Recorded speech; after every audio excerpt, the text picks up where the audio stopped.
Hello and welcome to this 6th episode of our secret garden. In this episode we are going to plant the orange and yellow flower bed. We are going to show you what flowers we bought and why we bought them, and we are also going to talk about colors in the garden and how they impact your daily life in the garden. So welcome to this episode, but first we will see a garden update.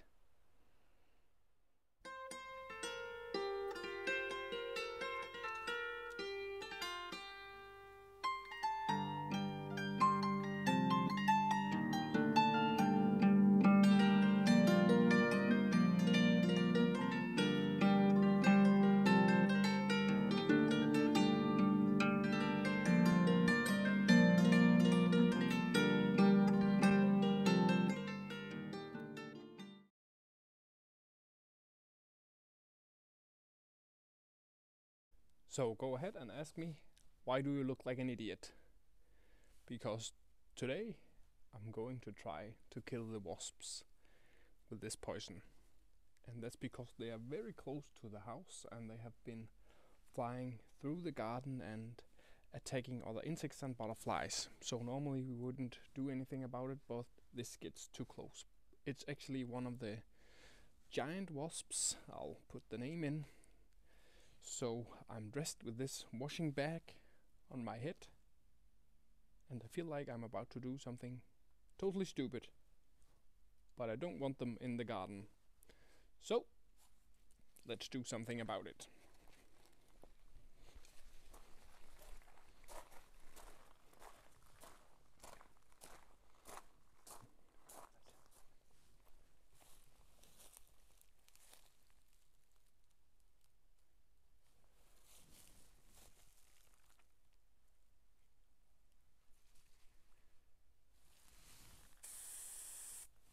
This one outside.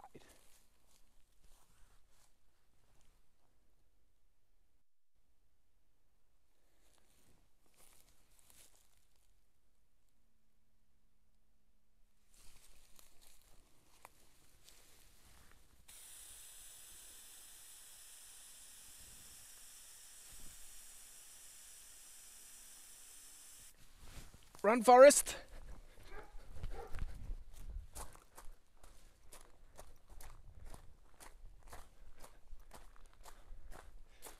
Run, Miku, run! So that didn't go very well. Actually, this one says kills wasps instantly.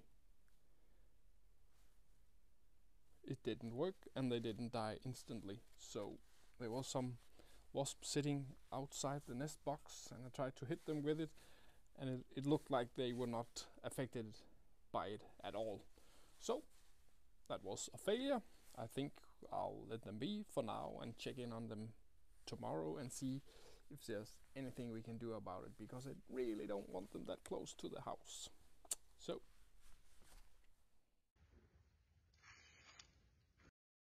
after spraying this bird nest box with a lot of wasp removing poison, I think we finally got rid of them, and I have taken the box down because I want to see inside how it looks. So I hope they are all dead. As you can see, it collapsed in front here, and I actually noticed they have made a sort of exit out here. And you can see one coming up there. It's a big one.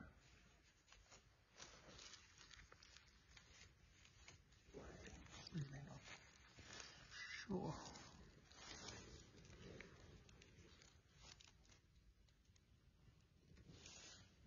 Let's have a look inside.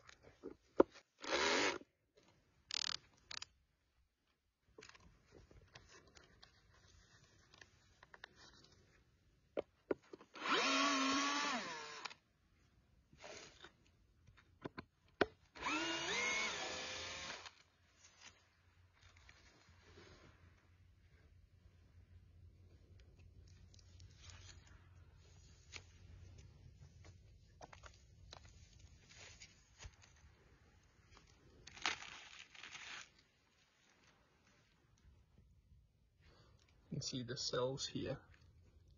There's one in there.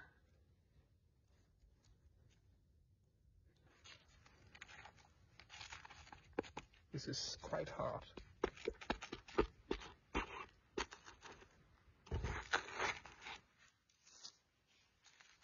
Be ready to run. Another cell filled with larvae.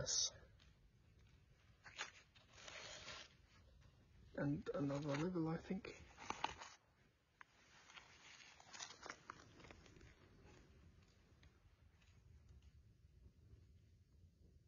One almost ready to hatch. You can see some larvae alive there.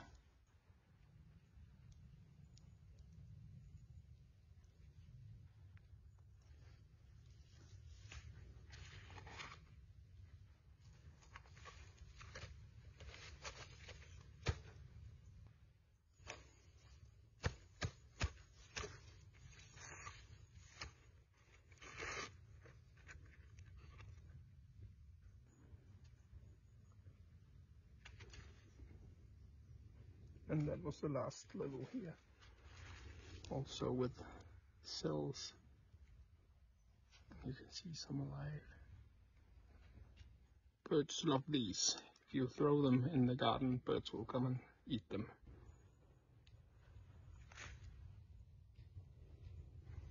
See there, quite big. I don't feel like taking them up in my hand just yet. It's almost rotten away down here in the bottom because it's so moist.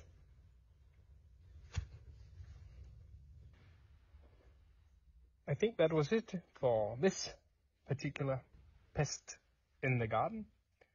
We still have many more to battle, but at least this was a win, I think. So let's head back to the garden. Here we are in the orange flower bed. We actually finished planting all the flowers here in the orange flower bed and also in the yellow flower bed over there. We also did some work on the pathways and we finished planting most of the boxwood hedges. So we want to quickly show you what plants we bought and planted in here. First off, we have this one. It's a Chinese lantern and they should be good for ground cover and spreading all around here and into the forest, we hope. They get these orange sort of lantern flowers, looking very good and looking very orange. If we move on, we have these ones here. They are called Baptisia brownie points, 80 centimeters high, flowering in May and June. We tried to get as many different flowers as possible and with different flowering times to sort of spread out the period in the summer we have flowers here. And we have some astilbe here, peach blossoms. Those ones there, flowering in June, July, August. We have here, this one in here. They are Helenium hybrida Dauerbrenner. And they should be quite tall, so we placed them here in the middle. Flowering from June to August and be around 130 centimeters high. These are some lilies we planted earlier, called tiger babies. Also sort of orange flowers. Here we have a Bellemcanda chinensis. Quite special plant as well.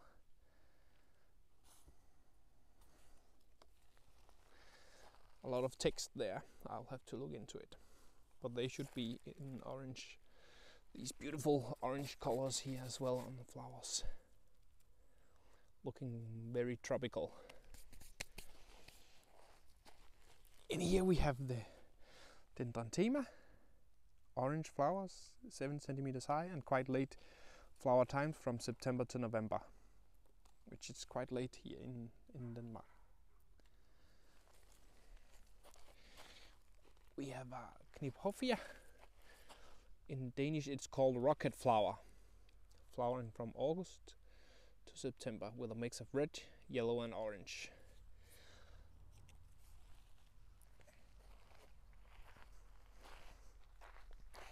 Over here in the front of the bed we have Achillea milliform Walter Funke, called Røllige in Danish, and they are also a native plant in Denmark, but in white colors. This one should be orange red sort of rust colors and flower from July until September. The small ones here, that's the geum. We bought Mango Lassi, also with orange flower, and they will not grow so tall. They will be around 40 centimeters and quite early flowering from May until July. At least that's what the sign says. Move around here. We have these ones here, and that's the daylilies in Danish, Hemerocallis Rocket City. Also with this lovely orange flower, flowering from June to July. We have more geums here. We try to spread out the perennials, but make sure that they are in sort of small groups with unequal numbers if you can manage, because that's the way it looks more natural. At least I think so. These ones here, we have two groups, or two pairs. It's an Iris Sibirica paprikash, peacock butterfly. Should flower in red, yellow and rose in June, July. Those ones here, tall ones, that's Echinacea hot papaya, and they flower from June to September. We have those in other colors in the garden, and they are looking quite well. We have them in the pink colors down there, and they thrive a lot in our garden, so that's very good. In here, this one, little one in here, that's the Euphorbia, which actually was also a tip from one of our subs, and it's a very good thing to have in sort of a tropical garden, because they have a very tropical look, and they should flower from May to June with small orange red flowers, it says. And the last one here in the orange flower bed is a Crocosmia Emily Mackenzie Monkbrecia, and they should be around 60 centimeters high and also quite late flowering from August until September. That was it for the orange flower bed here. Now I want to show you the yellow flower bed. Over here we have the yellow flower bed, which is actually sort of a long, not so broad flower bed, and that was quite interesting to plant this flower bed, because it looks sort of different than a more broad sort of border flower bed. So that was quite fun. What we did was we bought all the plants, of course. Maybe we bought a little too many, but that's okay, because then it will grow together quicker. I can show you a little clip on how we put down all the pots and all the flowers to see if they matched before we just planted them in the ground. So that's a good tip if you are doing sort of a bigger flower bed and you are not sure how to place all the flowers you bought. You can just put them down in the pots and move them around until you're completely satisfied, and then you can plant them. But we'll show a little clip of that.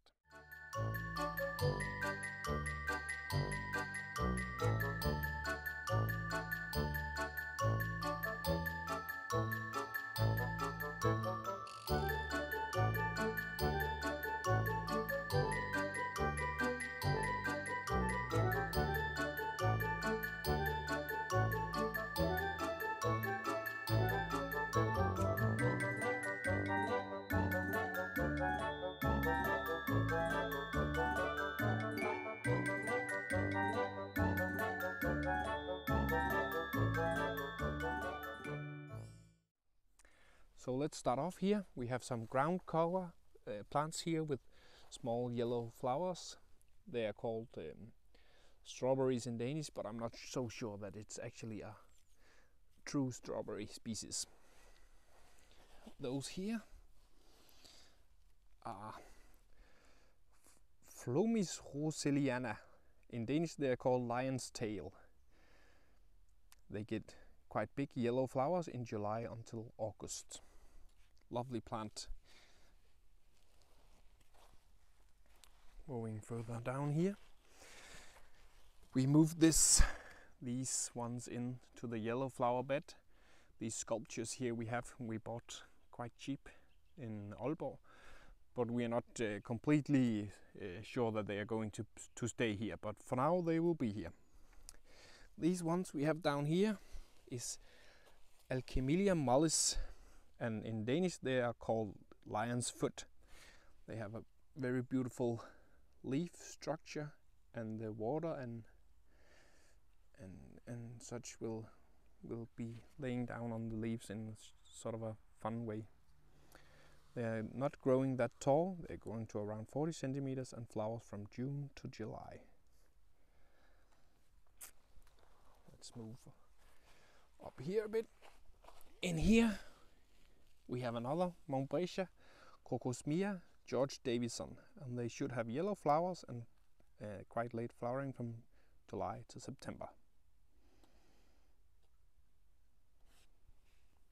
And the fun thing is, this label actually says it's like to be in forest conditions or places with trees root going down under. I'm not completely sure why that is, but if that's so, then this placement is very good for those. Here we have another Euphorbia, which we got from a friend of mine.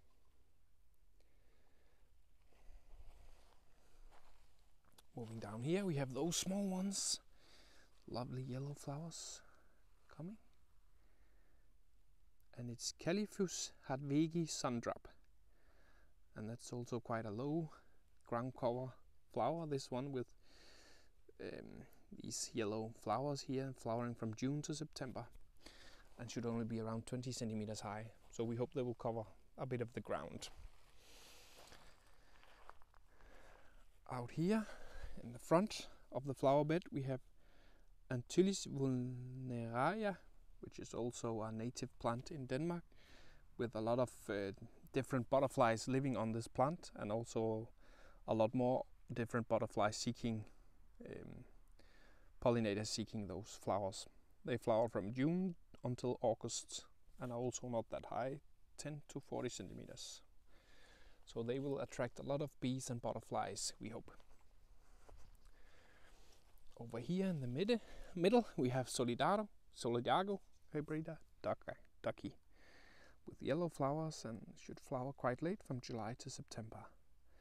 60 to 70 centimeters high. And behind them we have Achillea filipendia helios, which are going to be around 80 centimeters high and flower from July to August. Also very good for butterflies and bees.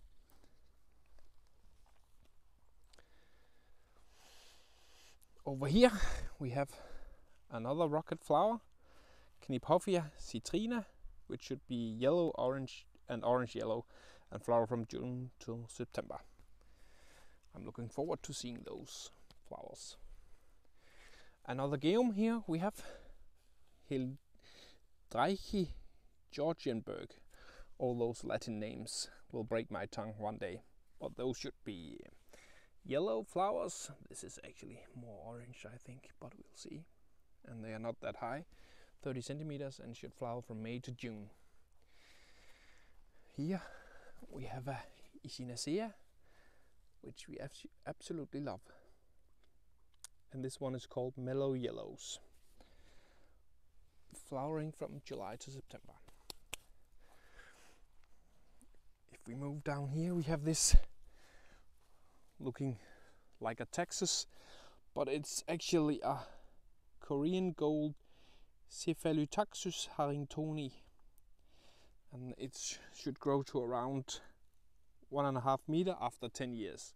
So very slow growing tree here, which gets sort of like yellow spikes in the top here. So it fit quite well with the yellow flower bed. Over here we have Aquilia, Krish Yellow Queen. It's this one as well. It's quite late for those, they're not looking that good now, but they will flower from May to June, so they will flower quite early to give some early flowers in this flower bed. And here we have a hosta with yellow leaves also to fit the color scheme. And of course, here in the back we have the big cypress with this sort of silver color with small yellow bulbs on.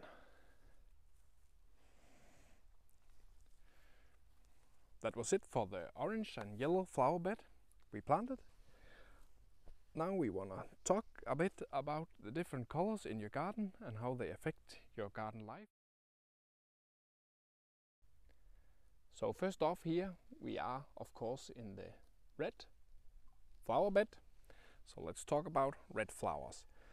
Red flowers are sort of like nature's stop signs, capturing our attention and igniting our passion. They symbolize love, desire and courage. In the garden, red flowers often attract pollinators, especially hummingbirds, although we don't have hummingbirds in Denmark, but you guys over in the US got them. Lucky you. So when you plant red and red flowers, you are not only adding sort of drama in your garden, but also inviting these fascinating creatures into your space. Red is a very good color for flowers if you want to create sort of attention and sort of an impact and dramatic feel.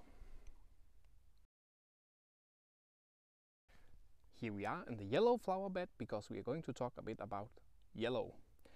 Yellow, on the other hand, radiates happiness and warmth. Yellow flowers like sunflowers and marigolds bring joy and positivity into our garden. They also serve as this yellow beacon for beneficial insects like ladybugs and horflies, which help control garden pests naturally. Yellow is a fantastic flower color to have in your garden.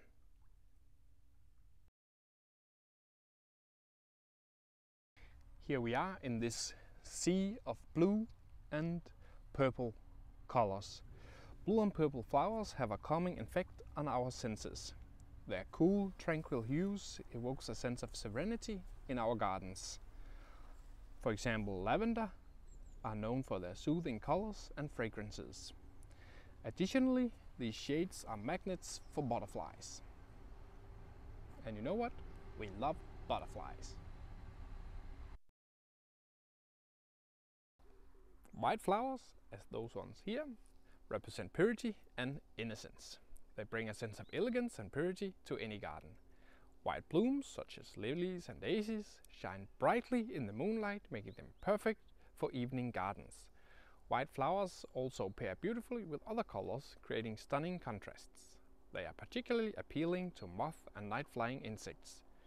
Many white flowering plants release their fragrance at night, making them a beacon for those pollinators. So you should have white flowers in any garden.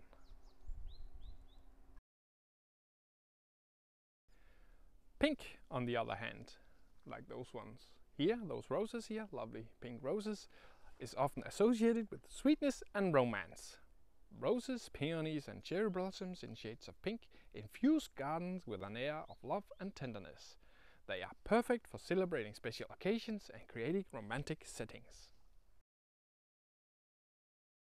Here we are with the orange flower bed in front of us, although we don't have that many flowers on the plants yet, but we are going to talk about the orange flower colors. Orange flowers, like found in marigolds and zinnias, exude energy and enthusiasm. They are a burst of sunshine in any garden, attracting bees and butterflies while infusing the space with a dynamic vibrancy. So last but not least, we have green. Green is not a typical flower color, but it represents life and renewal. The lush green foliage of our plants provide a backdrop that allows color to shine. It's a reminder that the foundation of any beautiful garden lies in healthy, vibrant greenery. So, the different flower colors in our gardens are not just a feast for the eyes, they play a vital role in attracting pollinators, creating moods, and evoking emotions.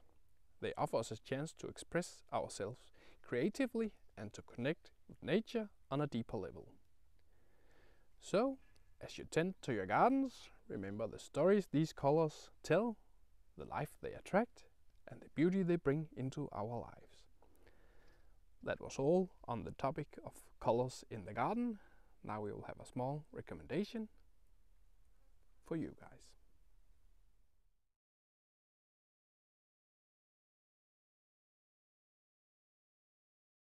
Here we are, a shower and a shave later, and we just need now our recommendation for you guys.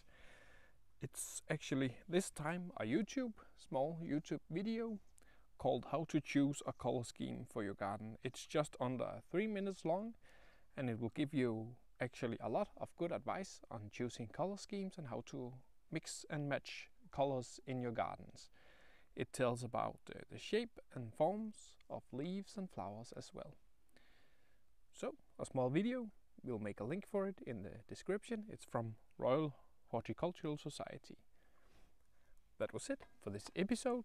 We hope you enjoyed what you saw. We hope you will leave a thumbs up for us, subscribe if you want to, and we hope you will be a future subscriber and see our future journey here in this garden and also our visits to other gardens and places. See you guys in the next episode of Our Secret Garden.